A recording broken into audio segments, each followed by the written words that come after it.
राजा जी?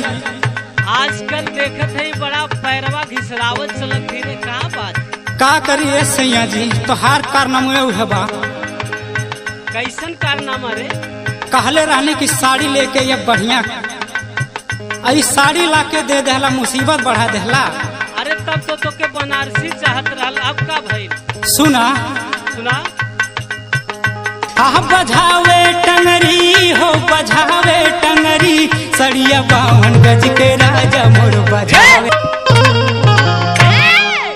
हर तसड़िया पहिर जब चली मोरहिया, हर तपौआ के नीचे दबे अलेला राजा बहिया, अरे पौआ के नीचे दबे लेला राजा बहिया।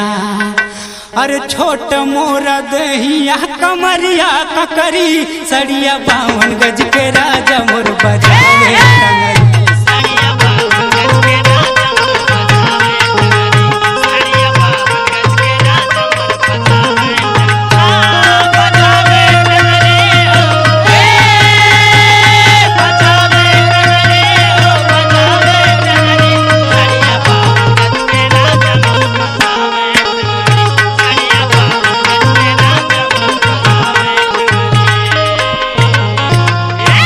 हरे त गैली बनारस के घूमे हम बजरिया। सुना हा देखी देखी छैला सब मारे ले नजरिया, आ देखी देखी छैला सब मारे ले नजरिया। अरे ले ले चला सथवा में हाथ पकड़ी, सड़िया 52 गज के राजा मोर बजावे टंगरी।